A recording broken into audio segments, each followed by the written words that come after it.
If we looked at the reference table, table N, you saw that in addition to the type of decay that happens for our selected radioisotopes, they also give us something called half-life. Radioisotopes decay at a constant rate that is not dependent on anything like temperature, pressure, or concentration. If you're thinking about chemical reactors, right? We all have cooked something in our life. We've all made like eggs. The higher the temperature, the faster the reaction happens. It's not the case with radioactive isotopes. Nothing affects the rate of decay. We call the time that it takes for half of the atoms to actually decay its half-life. If we weren't in a pandemic, I always do a really fun lesson with Skittles and M&Ms, and we model this. We get to eat all the like decayed radioisotopes as they decay. Unfortunately, we're having a COVID outbreak right now, so no M&Ms. But I promise you, at some point when the numbers go back down, we will have our half-life fun day where we get to eat all the M&Ms. Okay, so again, on the reference table N, go back. Yeah. So in math, I know I've seen some of your math homework. It looks like you're doing logs right now, right? So you're learning about exponential decay. So when we think about radioisotopes, right? Whatever the half-life is, if I start with 100% radioactive sample, after one half-life, right, we'll get down to 50%, meaning 50%, oh, that's a bad graph. 50% of the sample will still be radioactive, and 50% will have become something else. After two half-lives, we'll be down to 25%. After three half-lives, we'll be down to whatever that is, 12.5%, and so on. So we'll see a nice exponential decay curve. Now, here when you do your math homework, you do not like to play around with logs, right? There is a formula where you can exactly calculate the amount of substance remaining or the amount of time passed given initial and final masses of the results. But I'm going to teach you the chart method because luckily the Regents will never ask you about like 1.5 half-lives. They're always going to ask you solid increments, so it's easy just to kind of keep dividing by 2 or keep like just adding a half-life to each other. So I'm going to teach you a really easy way so we don't have to mess with logs on the test or on any of your chemistry homework. So again, the half-life is always given to us in reference table N. You'll see that some of them are like super long and some of them are super short. And there's really no way to predict which isotopes have a long half-life and which isotopes have a short half-life. Nitrogen-16 has a half-life of 7.1 seconds, meaning in a day, all of it will have been decayed, whereas uranium-238 is 4.47 times 10 to the 9th years. Like, does not decay very rapidly. Okay, again, if we're graphically representing half-life, we see that whatever we start with after one half-life, we're down to about half of the original sample. After two half-lives, down to a quarter.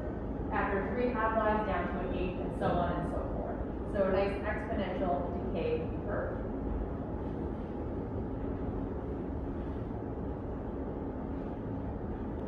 So again, don't take notes on this. Yeah. So, but it will eventually all decay, right? It will eventually decay. I know the mathematical graph will never reach 0 on the axis, but if you get below 1, you can't have less than 1 atom. So in chemistry, unlike in math, will eventually reach 0 radioactive. So using the chart method, first you have to identify what the problem is looking for. Are they asking you how many half-lives passed, how much mass is remaining, how much time is remaining, and then I like to create a 3-column table with number of half-lives, amount of time, and amount or mass of substance. Then I can just fill in this little chart and get to my answer. So it doesn't make sense until we start to do problems. Again, if you love logs and you love just plugging into formulas, this formula is not given on the reference table, but if you want to memorize it, you will have a calculator on the test that can do logs. You can always use this formula to solve for half-life problems. In this formula, NT is the quantity of the substance remaining in grams. NO is the original mass of the substance. A half is just a half.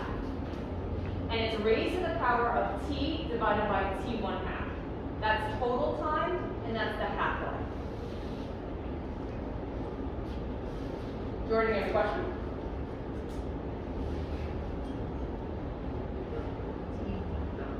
That's the half-life. That's what you look up on the reference table.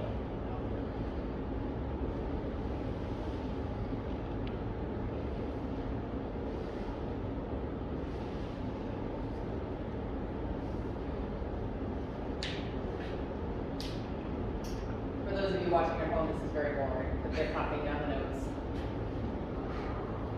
Just skip ahead. Just skip ahead. Yeah.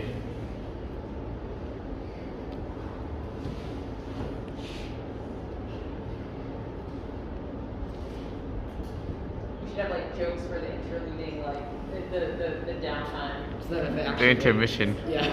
Chemistry jokes, yeah. Because if they actually wait, then they'll get the jokes. Yes, that's But if they true. skip ahead, then they'll miss it.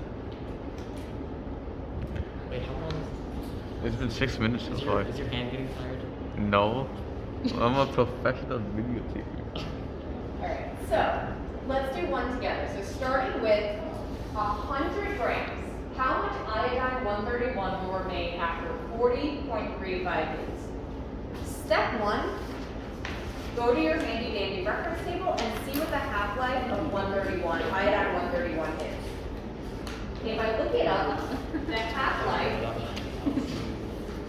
is 8.021 days.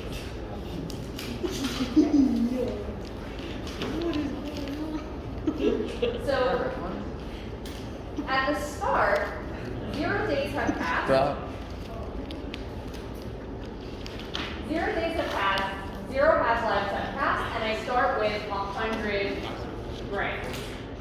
Okay, so let's see what happens after each half-life.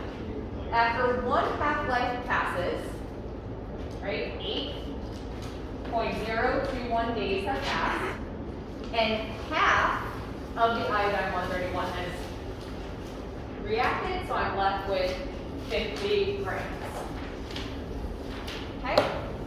But the question's asking what happens after 40.35 days. I'm just going to round for the purposes of my example because you can kind of see it's like where we're going.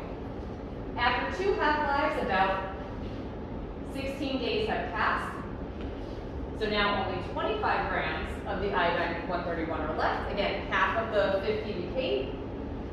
After 3 half-lives, right, we've got 24 days have passed. Half of 1225 is 12.5 grams.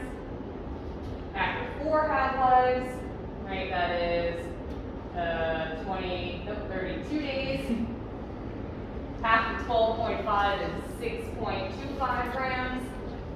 And then after 5 half-lives, now we get to about 40 days, which is what we were looking for. So we're left with 3.125 grams.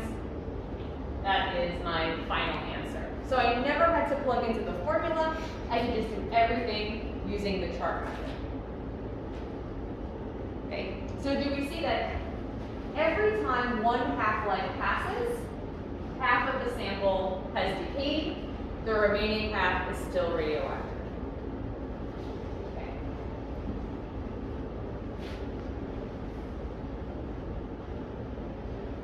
Let's try to do another one.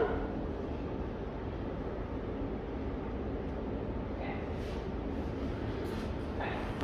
So here, this is asking for something different. This is asking for the half-life of a radioisotope if 25 grams of an original 200 gram sample remains unchanged after, just kidding, this is like blocking my view.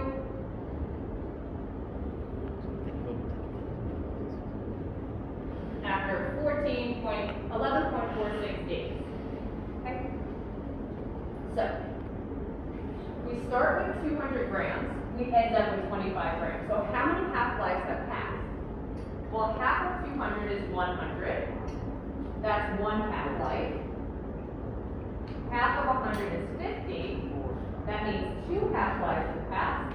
And half of 50 is 25, that means 3 half-lives have passed. Do we see that so far? So 3 half-lives have to have passed to go from 200 grams to 25 grams. If the total time was 11.46 days, I take that, I can't use my calculator because everyone has it, can someone do the math and divide 11.46 by 3? It's not my fault I'm videotaping it. My tripod. What? My tripod. I'm putting in the living room. What is it? I have a tripod, I have a nice camera and I have a tripod, right now it's sitting at home, because I used to videotape all my lessons, but, 46. what was it? No, 3.82. You just keep it in the garage or basement now. 11. So that's 11.36. Are you okay to tell 46 divided by 3. Divide by 3. So 3.82. after 3.82 days, 100 grams is left. After around 8 days, 50 grams is left. And then after around 12 days, 25 grams is left. Yes. Go around that way because I can't post it on the internet if you're on the video. What if I want to be on the internet? Yeah, what if you want? Yeah. What? What if you want to be on the internet? I have a teacher YouTube page, but you can't have students on it. Like, Technically, I'm a Oh my teacher. god, wait, can you move it that way? Yeah. Got you. Look, grade 1, follow me, follow me. Censorship. Otherwise I did all this work for nothing. Yeah. Nothing's happening on this side. Is it working? Alright. Now we come back. Panel back. Alright. This one's a little bit I feel like a harder because robot. see how we still use the chart method in order to figure out half-life given the decay. Okay.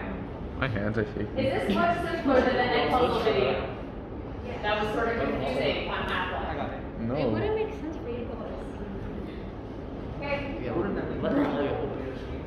Alright, so for the purposes of grade 1 and for those of you at home, I posted another video with the worksheet that we're going to do in class this week, going through the first 2 problems. You log off, you do that. We're going to do some problems together in class. Hope you're staying safe. I'll see you in January. Like and subscribe. Subscribe. Pass some merch and to a website near you. This video is sponsored by NordVPN. Send me a thumbs up.